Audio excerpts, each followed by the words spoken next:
Selamat pagi semuanya. Apa kabar hari ini? Dahsyat luar biasa. Yes. Semoga semuanya dalam keadaan yang sehat selalu. Ada yang tahu hari apa hari ini? Betul sekali, hari Minggu. Setiap hari Minggu kita selalu ada ibadah sekolah minggu seperti yang akan kita lakukan bersama-sama pada pagi hari ini. Nah, adik-adik, sebelum kita memulai ibadah sekolah minggu kita, mari yuk semuanya boleh duduk yang manis, duduk yang rapi, duduk yang sopan. Mari kita sama-sama nyanyikan selamat pagi Bapa, selamat pagi Yesus, selamat pagi Roh Kudus. Kita naikkan pujian ini bersama.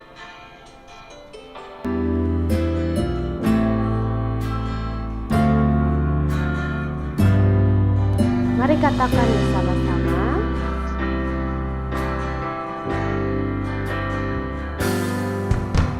Selamat pagi Bapa, selamat pagi Yesus, selamat pagi Roh Kudus. Terima kasih atas anugerah-Mu. Semalam telah berlalu, ku memuji, ku bersyukur, memuliakan nama-Mu.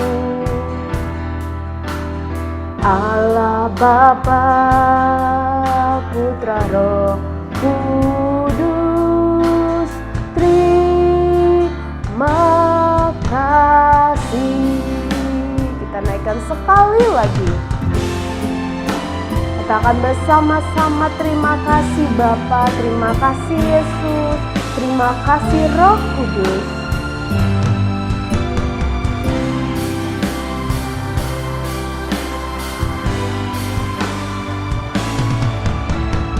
Selamat pagi Bapa, selamat pagi Yesus, selamat pagi Roh Kudus. Terima kasih atas anugerah-Mu. Semalam telah berlalu, ku memuji, ku bersyukur, memuliakan nama-Mu. Allah Bapa, Putra, Roh Kudus, terima kasih. Terima kasih Tuhan, terima kasih Tuhan Yesus. Oke adik-adik, tiba saatnya kita akan memuji Tuhan bersama-sama. Tapi sebelumnya kakak mau panggil dulu semuanya, boleh bangun berdiri sebentar. Kakak mau panggil dulu Laskar Kristus, joy joy joy, joy joy joy, sukacita sukacita, oi oi oi. Sebelum kita bernyanyi, kita mau ucapkan bersama-sama moto sekolah minggu. Aku harus berbuah supaya sampai ke surga. 1. Rajin sekolah minggu. 2. Rajin baca Alkitab. 3. Melakukan firman Tuhan. 4. Semangat memuji dan menyembah Tuhan. Oke. Nah, adik-adik, siapa di sini yang pernah dihina oleh teman-temannya? Siapa di sini yang pernah diolok oleh teman-temannya? Ya, atau siapa di sini yang pernah dibenci oleh teman-temannya? Oke, kalau teman-temannya menghina kita, apa yang sering kita lakukan? Apakah kita kembali menghina mereka? Tidak. Apakah kita kembali memarahi mereka? Tidak. Tapi Roh Kudus yang ada dalam hati kita mengingatkan kita supaya kita harus membalas kejahatan dengan kebaikan, ya. Walaupun ada orang yang menghina kita, kita harus tetap tersenyum, ya, seperti lagu kita. Yuk kita nyanyikan bersama-sama. Lagu ini nyanyikan dengan penuh sukacita, dengan penuh semangat, ya, dalam suka maupun duka, ya. Walau dalam kita sedih, dalam kita senang, kita harus tetap tersenyum. Mari kita naikkan pujian ini bersama-sama. Dalam suka duka aku kan tetap tersenyum.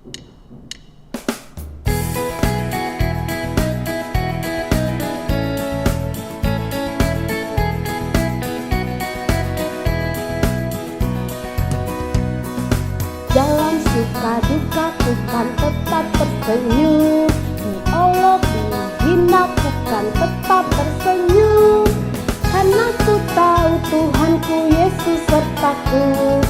Apapun terjadi ku kan tetap tersenyum. Kekayaan, kemewahan boleh kau ambil, kekuatan, kedudukan boleh kau ambil, asalkan jangan kau ambil Yesus Tuhanku. Apapun terjadi bukan tetap tersenyum. Sekali lagi ya, nyanyikan dengan penuh sukacita. Mana senyuman yang termanis? Dalam suka duka ku kan tetap tersenyum, diolok dihina ku kan tetap tersenyum, karena ku tahu Tuhanku Yesus sertaku. Apapun terjadi ku kan tetap tersenyum.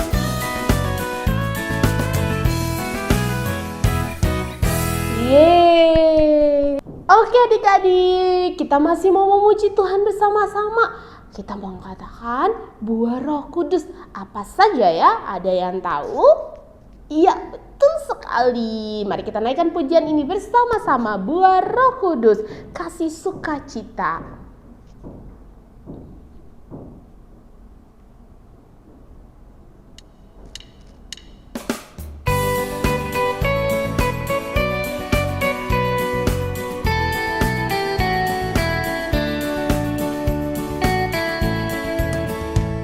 Kasih sukacita, damai sejahtera, kesabaran, kemurahan, kebaikan, kesetiaan, kelembutan, penguasaan diri. Inilah buah Roh Kudus mengalir dalam hidupku. Ku mau hidup dipimpin Roh Kudus setiap hari. Sekali lagi kita naikkan, katakan kasih sukacita, damai sejahtera.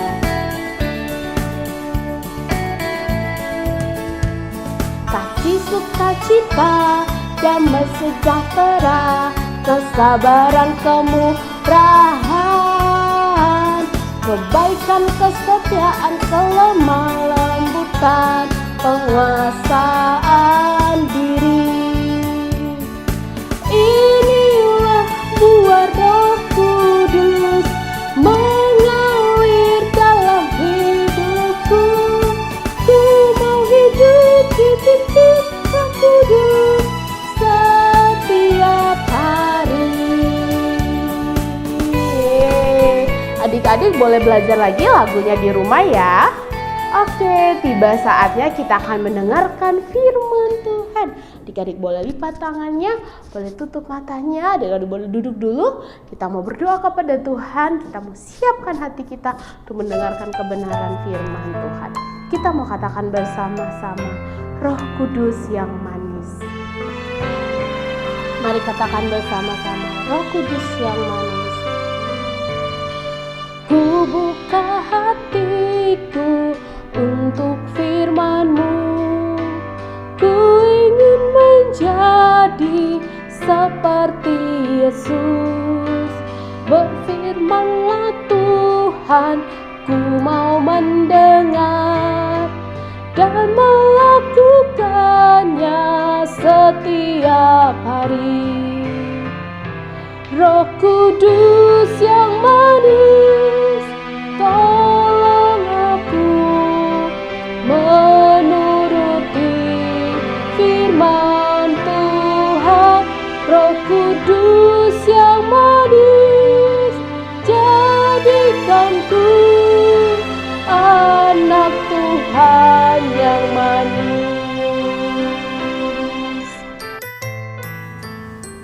Shalom adik-adik semua, anak-anak sekolah minggu GBI Taman Permata dan Sentra Karawaci. Gimana kabarnya semua? Sehat? Mantap? Kayaknya sih tadi dari pujian penyembahannya kayaknya sehat semua ya. Semangat banget ya, emang pujian kepada Tuhan tuh membawa sukacita ya. Oke, sekarang kita mau mendengarkan firman Tuhan. Yuk adik-adik, kita mau sama-sama berdoa. Mari kita berdoa, tutup matanya, lipat tangannya. Bapa di surga, terima kasih buat pagi hari ini, buat kesempatan sekolah minggu virtual. Kami bersyukur atas kasih-Mu, kami bersyukur atas anugerah-Mu. Kiranya Tuhan firman yang akan kami dengarkan sebentar lagi ini bertumbuh di dalam tanah hati kami yang subur dan gembur, sehingga kami bisa memberitakan firman-Mu, memberitakan kebaikan-Mu melalui cara hidup kami kepada sekitar kami. Terima kasih Tuhan, di dalam nama Tuhan Yesus kami berdoa dan mengucap syukur, haleluya, amin. Adik-adik, hari ini kita akan membahas tentang satu barang aja, satu benda aja. Apakah benda itu? Benda ini banyak dipakai sama biasanya orang-orang yang sudah dewasa.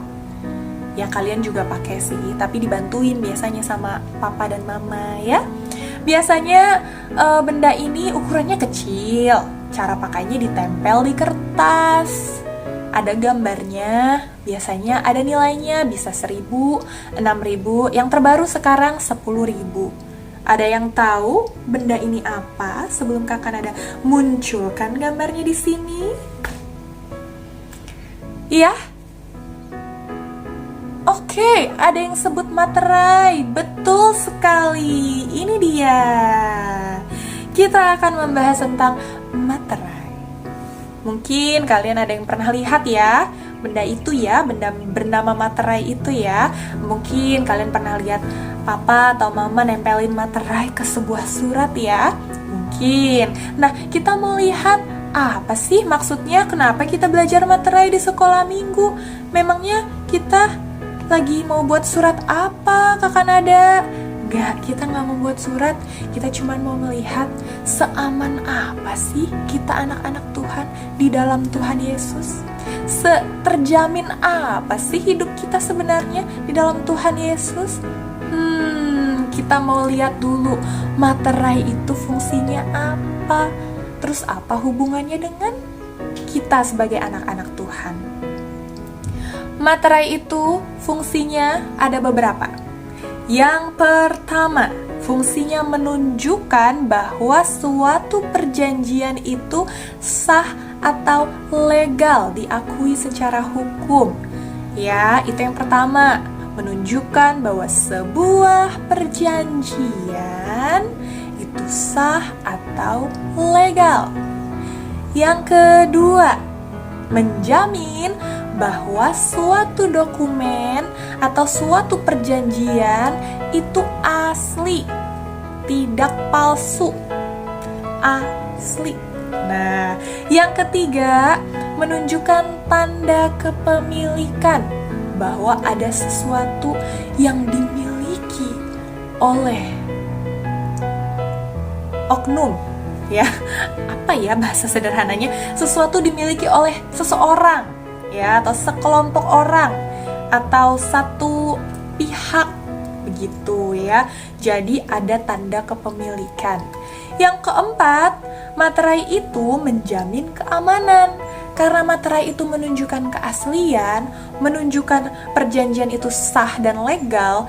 Nah, materai itu juga yang menjamin bahwa posisi sesuatu itu aman sampai nanti, karena dijaga oleh hukum.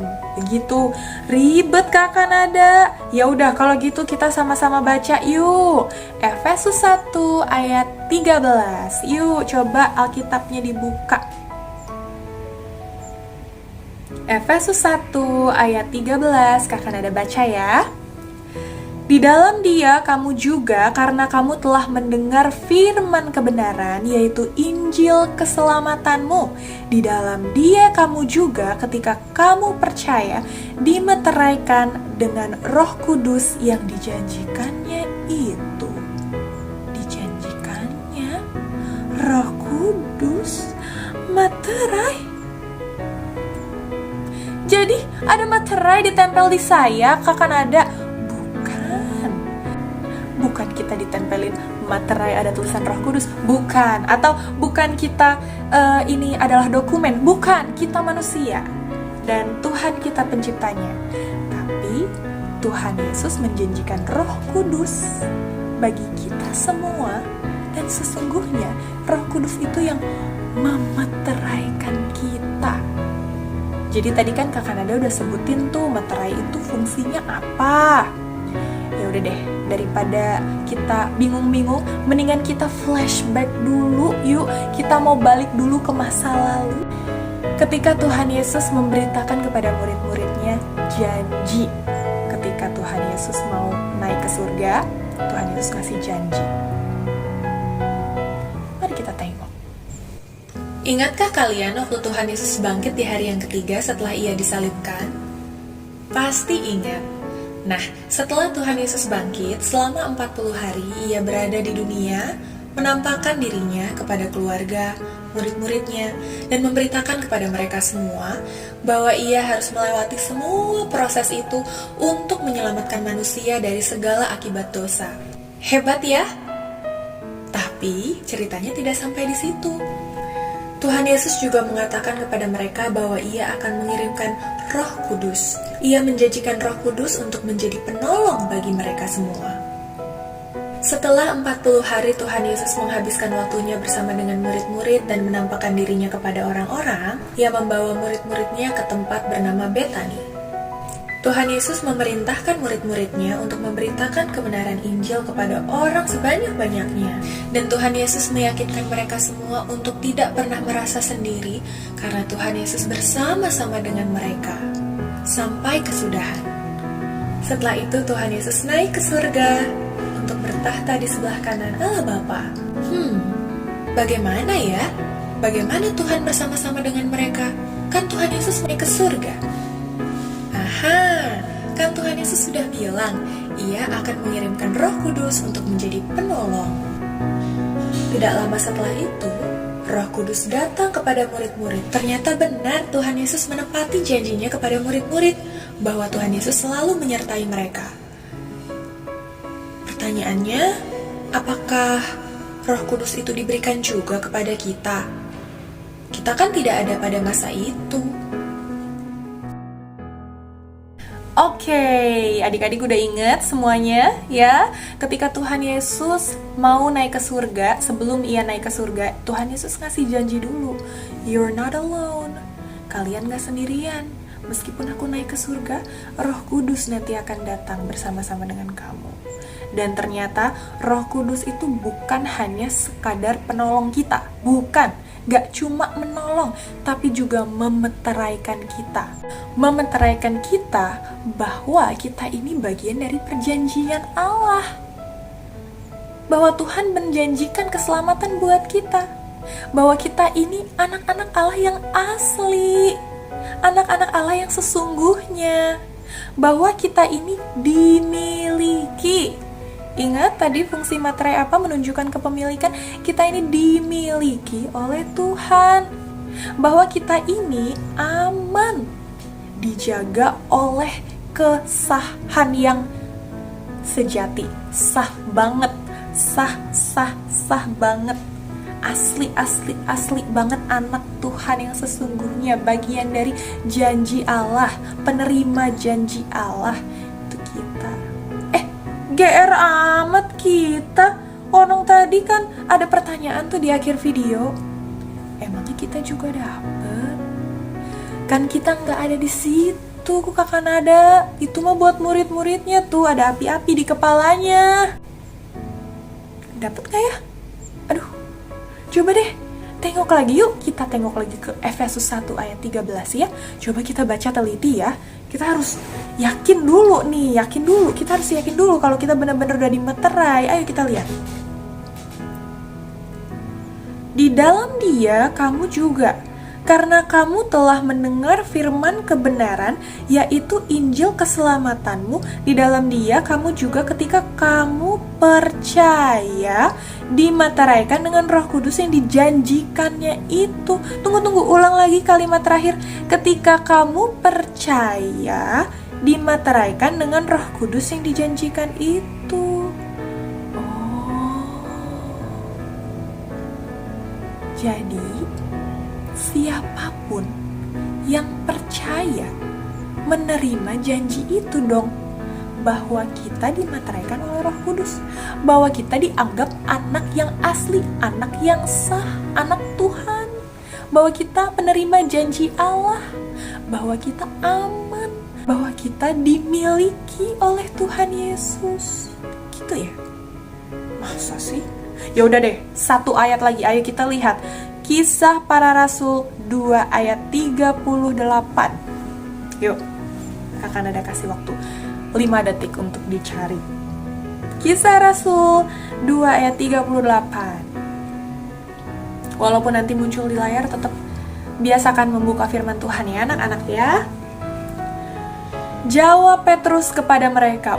Ini Petrus nih, muridnya Tuhan Yesus langsung. Kata Petrus begini, bertobatlah dan hendaklah kamu masing-masing memberi dirimu dibaptis dalam nama Yesus Kristus untuk pengampunan dosamu, maka kamu akan menerima Roh Kudus.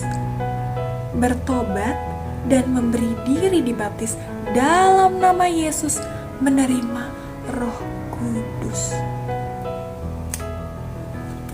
Jadi pertanyaan yang tadi terjawab ya adik-adik. Kita kan gak ada di situ. Apakah kita menerima Roh Kudus? Apakah kita dimateraikan juga? Jawabannya iya.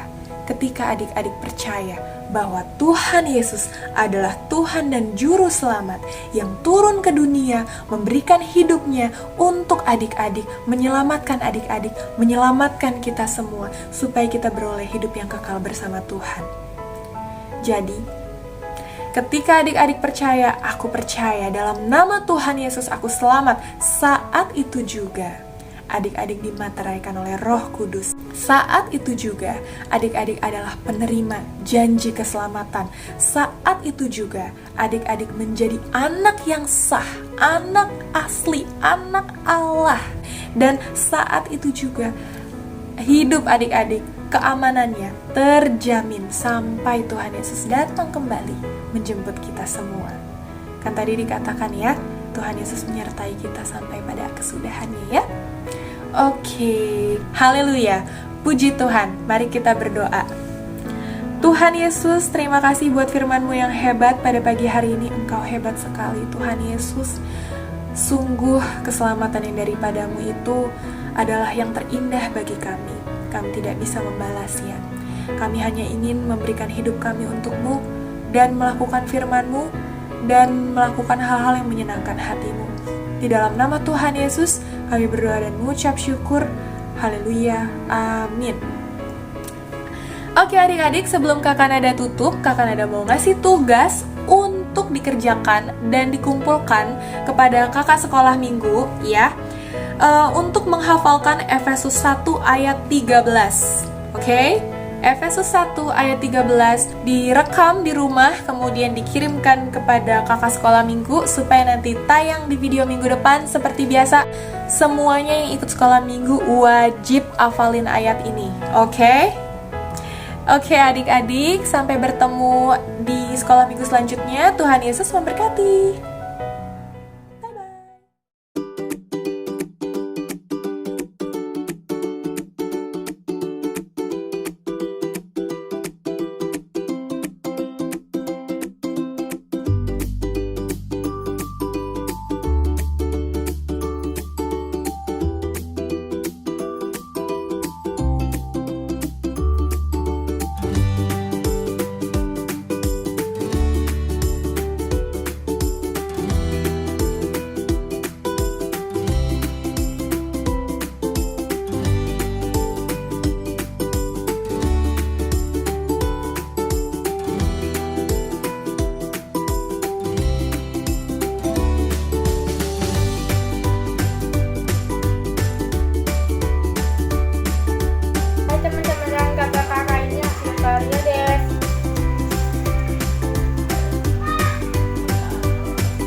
kakak-kakak dan teman-teman, selamat hari Minggu. Ini tugas kreatif kita saya. Sebagai terus taat sampai mati. Aku mau taat seperti Tuhan Yesus.